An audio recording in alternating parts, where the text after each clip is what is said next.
Hello learners.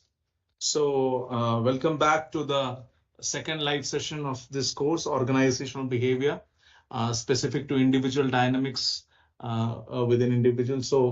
When you're looking into the individual dynamics in organization, specifically, I would start this live session uh, by stating one fact that it takes all types of people to make this world, and you see that every single individual thinks, works in a different way. When you look into a larger organization, you will definitely understand. A smaller organization, it will be more clearer because the people are less. You see that the thought process might be different, the way people execute things, the same things might be different. So all these actually add a lot of variations, a lot of varieties to the individual behavior. So that would be the initial thought I would like to share with you. When you're looking into specifically this course, uh, I have seen that over the years, people are getting more interested in organizational behavior, and this could be the reason why a lot of registrations have happened this time, specifically, even the exam registration as well. So, if you look into the thought which I started with, which is diversity, that has been the initial thought where we started our discussions on. So we looked into diversity. If in between, I would just like to say, if there are any questions, you can feel free directly shoot it down here, or you can write it so that I can take it up. So again, coming back to our discussion, when you're looking into, let's say, diversity, it is not only the demographics or the demographic diversity what we are talking about. We are also looking into the cognitive diversity part. And organization nowadays gives ample weightage to this cognitive diversity element, and this is what makes it all the more relevant. So when you look into diversity, we talk about DIB, diversity, equity, inclusion, and belongingness nowadays, because that is what every single organization strives to, not only as a tokenism. I hope you understand what I mean by tokenism. Just for namesake, if you are placing maybe an individual who is from a different who is either differently abled or from a different caste or creed or sex or race, just to show that this organization is an equal opportunity employer, then that's a typical case of a tokenism. We are not talking about that. We are talking about actual scenario, actual situations where the decision making is done by individuals who are from different backgrounds. There is diversity with respect to that. So that is where we started our discussion. So I'm just walking you through the content you have covered till now and what is coming your way. In between, you have any questions, I'll take it as and when I'm getting those questions. So if you look into the further process, what we have seen is the perceptual process. We have understood what do you mean by perception, what do you mean by the word and the meaning of perception, what are the factors that influence perception, what affects the decision making, why behavior is getting elicited, or a typical behavior pattern is being elicited at some point in time. We also looked into ethical decision making. If you've gone through, I think, module 3, you would have seen that we have had a detailed discussion on ethical decision making also. Then we ventured into emotions. We looked into affects and emotions, affective events theory we looked into. We looked into EI, emotional intelligence. We looked into emotions and moods. We looked into applications of that in workplace. So this is where you look into a particular aspect, why emotions sometimes become a barrier, why for some emotions do act as a facilitator. So this brings in again or underscores the very dimension of individual behavior or individual differences for that matter. Then I think in the next module 5, we looked into personality. Now, personality is an interesting dimension. We have looked into the different theory. If you have gone through it, we have seen the different ways how we measure personality. We have gone through the different tests, including the projective test. We have looked into different, aspects of assessment, how we can increase the validity or how these tests are more reliable these days. We have looked into different types of personality. We have looked into the traits, the types. We have looked into different theories, including the psychoanalytical, psycho dimension theories, and the Freudian approach. We have looked into different aspects after Freud. We have also seen how psychoanalytic psychology has also emerged. Specific, what is the condition per se in today's world? All these things we have typically looked into in module 5, I think. Yes. So module 6 was all about the values, the importance we give, specifically whether you are actually the right fit for the particular job, whether you are the right fit for the organization. So all these aspects typically were discussed in this module: person job fit, person organization fit, values that cut across different cultures. Culture also played a significant role, cultural factors, cultural aspects. So these were something that were discussed in module 6. Very recently to you, module 7 and 8 would have come, where module 7 was all about motivation. How you define motivation, what is intrinsic motivation, what is extrinsic motivation, what are the different dimensions of that. We looked into some of the theories, we looked into the early theories, we looked into the contemporary theories. We tried to understand motivation from a theoretical as well as practical angle in the module 7. The module which is running right now would essentially, I think, would be module 8, where we have looked into job design specifics, job characteristics, the model of that. We have looked into how employee is more involved, or employee involvement, employee engagement, how we can motivate the employees, specifically the practical strategies. We have discussed it in different lectures through different contexts.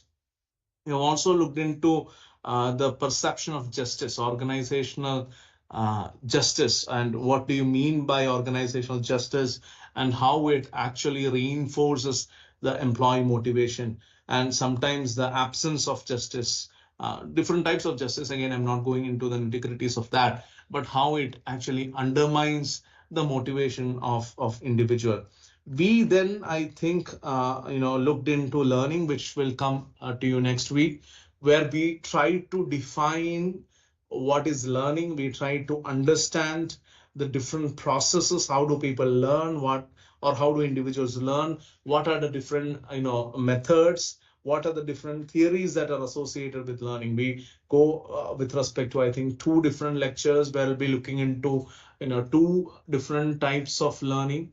With respect to the theories, we look into the behavioral part, we look into the the social learning part, we look into theories like Albert Bandura, we look into the initial behavioral learning aspects of Skinner, Pavlov, etc. So all these behavioral learning approaches typically underlines one thing, that the entire set of factors that determine your behavior lies outside you, that is in the environment. So specifically, your behavior, your learning environment is actually triggered, monitored, and controlled by some factor that is lying outside you. That is the most critical understanding when you talk about behavioral theories. When you talk about the social learning, it's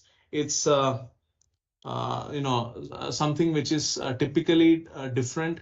We are looking into observational learning. We are looking into vicarious learning, some modeling techniques like that, whereby we can actually associate ourselves to us with respect to others. We can think about others. We can see how they are learning, and based on that, we can take a cue or two, and based on that, we can improve on our learning. That is one another way of going ahead with the learning aspect. I think I've discussed that too in the ninth module. When we come to the last end of the particular course, typically we'll see that module 10 looks into one of the most important aspects of today's scenario, which is creativity. We have delved deeper into understanding creativity. We have looked into stages of creativity, stages of individual creativity. We have looked at it from the dyadic perspective also. We have looked at it from a group perspective also. We look into creativity and problem solving. You look into R&D organizations, you look into organizations that have clear-cut implications with respect to creativity, where their job profiles would require creative job elements. Definitely, you are looking into those particular elements of creativity, which we have tried to underscore in the module 10. We have looked into the psychological capital that is associated with creativity, whereby we touched one important aspect, which is mindfulness. Mindfulness at work, I think, comes to you at module 10 specifically, where we'll be looking into what specifically mindfulness is, how it actually improves or facilitates your performance, and how it actually increases the performance of the individual per se. So that is what we typically understand with respect to the psychological capital and mindfulness at work. In the entire scheme of things, if you look into any other courses in organizational behavior, there are a lot of differences, there are a lot of updates, there are a lot of typical scientific research studies that have included, which will give you a real-time understanding, practical understanding, which is strongly rooted in research. So this has been the differentiator, if you ask me, of this particular course. Another significant differentiator, if you ask me, is nothing but the module 11. Most of the organizational behavior course do not touch this particular topic, which is knowledge management. So I've also looked into that in module 11, where we started with understanding knowledge sharing. And being my research area for some time, I can definitely vouch for the importance of this knowledge sharing and typically knowledge hiding. You have a diametrically opposite construct of knowledge sharing, knowledge hiding, which people generally do not talk about. As I generally mention that any cursory research or any cursory search in Scopus or Web of Science or any such indices will show that more than 90-95% of the studies have in knowledge management domain as such have happened in knowledge sharing. And this is adding on to the fact that diametrically opposite construct of knowledge hiding is creating the problem, is actually the root cause, but nobody is going to address that. So that is where I have tried to bring this module 11. I think lecture 2, I typically discuss about knowledge hiding, what it is and what it is not. I'll try to dissect the construct. We'll typically try to understand how this is different from, let's say, knowledge hoarding, how this is different from employee silence, employee voice, absence of knowledge sharing. So all these typical aspects we'll try to, dissect and understand. We also look into individual factors that affect knowledge sharing and hiding. We'll also see how we can integrate knowledge sharing and hiding. Question is, we can also look into that, whereby we see that knowledge sharing and knowledge hiding is there. So if you have a question, please do. I think I've got one question.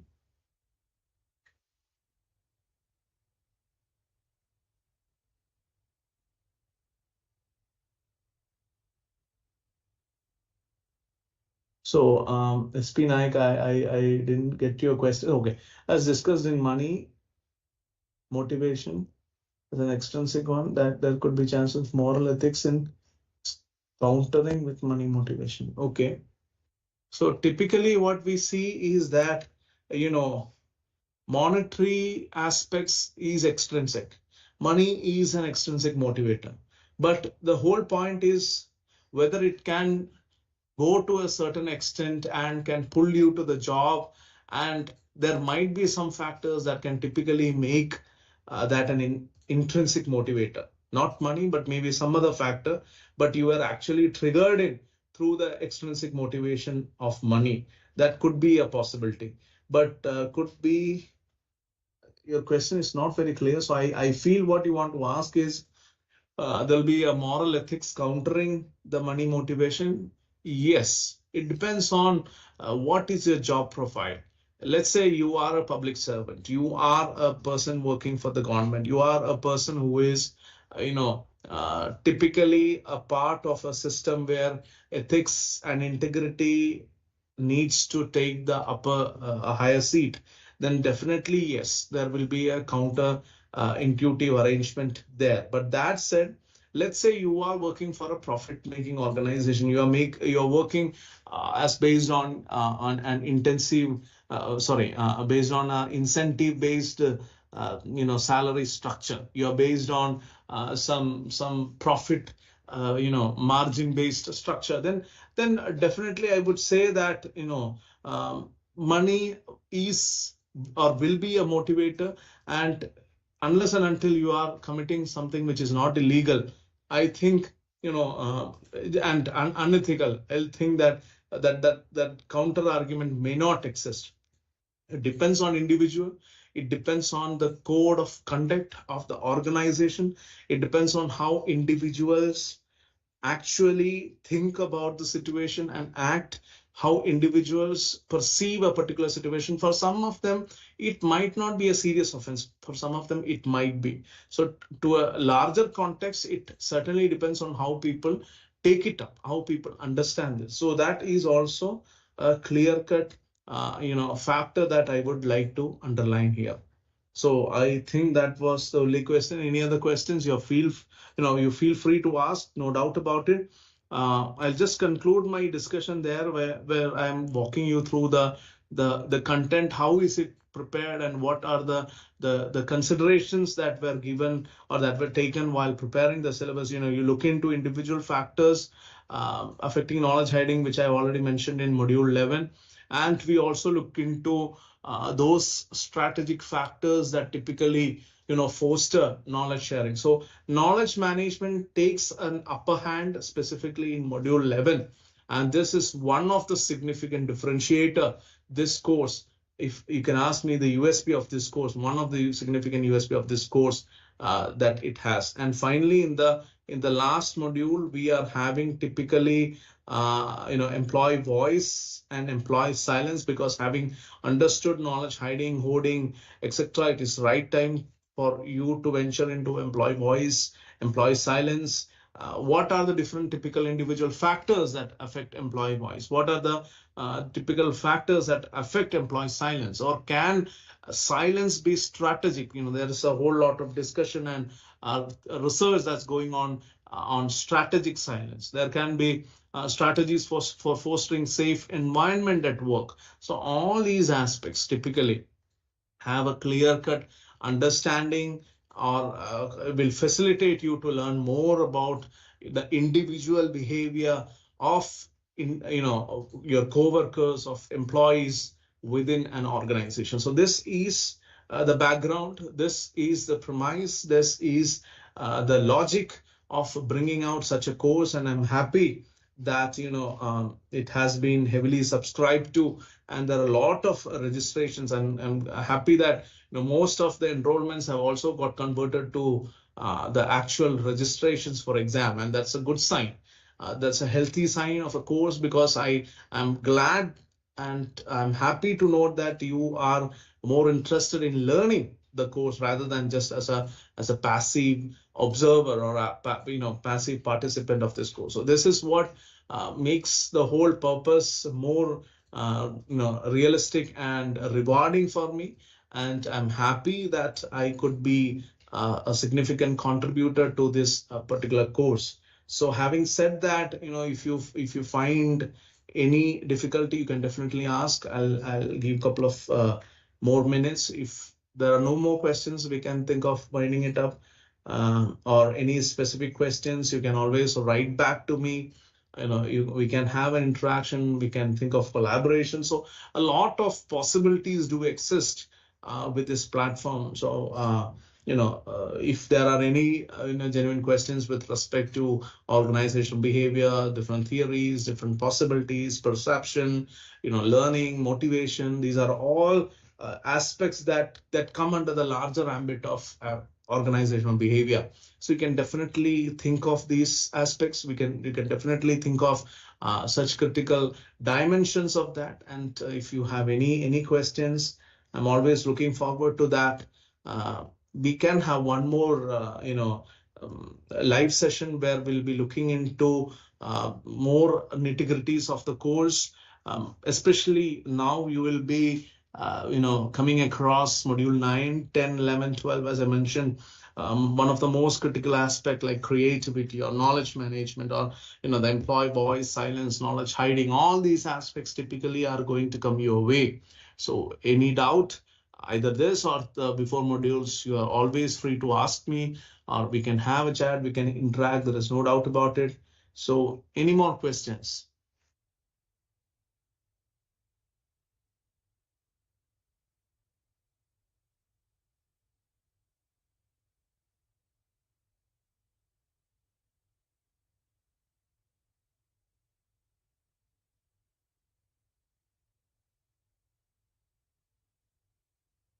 So I think if there are no more questions, we can think of winding it up. One possibility I would like to mention here is that, let's say you look into your organization, people who have registered, who are working in organization, they can do this exercise in terms of your organization.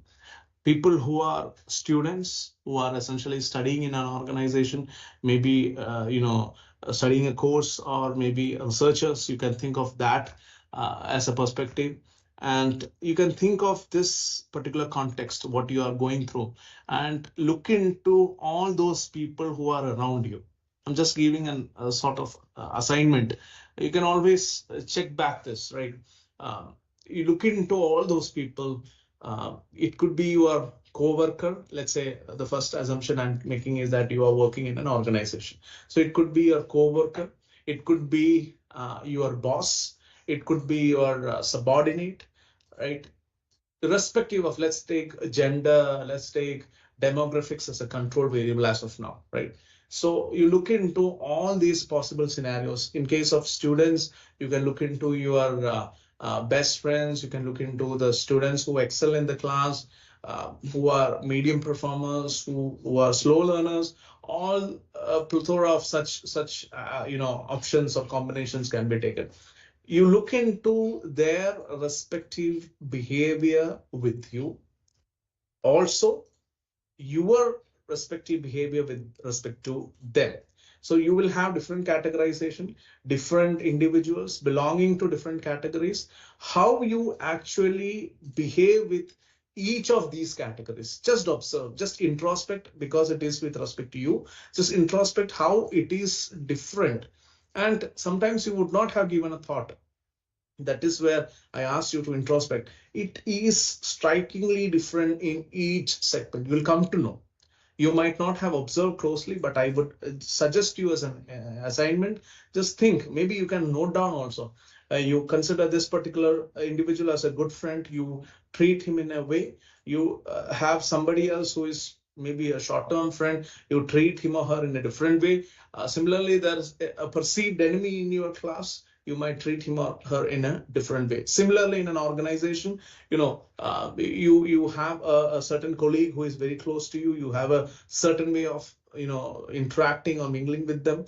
You have a perceived threat or perceived enemy in your organization who talks always negative about you, or might be the troublemaker in your organization. You have a certain other way of behaving with him or her. All these behaviors are reciprocated also in similar manner. Right, so this is actually creating, and this is typically I'll underscore in module 11. This is what I call a distrust loop. So many a time, if it is trust, then it is a trust-based loop. There is no trust deficit. But if it is a distrust, then it will be a distrust loop, and there will be distrust. There will be a trust deficit. And this trust deficit is the root cause for all the counterproductive workplace behaviors. You look into any particular behavior, you can name it, be it social undermining, be it belittling, be it, let's say, knowledge hiding, be it the employee silence, any counterproductive workplace behavior has a root cause of trust deficit. This is a small exercise which you can venture into. Just think about it. And what all could be the factors, or what all are the factors that are leading to this trust deficit?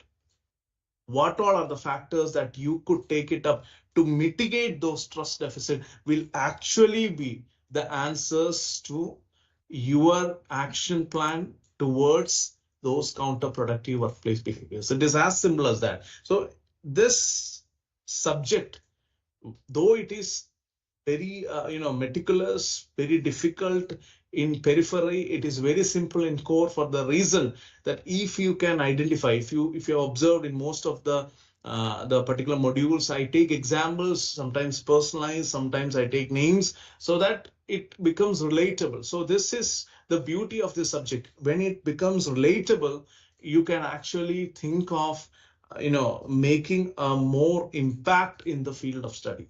So this is what I would give you, or I will leave you with a small assignment. You can think of it, you can look into those dimensions and those factors which typically, finally, you will understand those are the critical factors which actually are used to mitigate the counterproductive organizational behaviors. So if there are no more questions, thank you for joining here. Thank you for listening to me patiently. We'll have one more live session. You can always, between that or during that or after that, you can definitely write back to me. You can talk to me. All my credentials are available.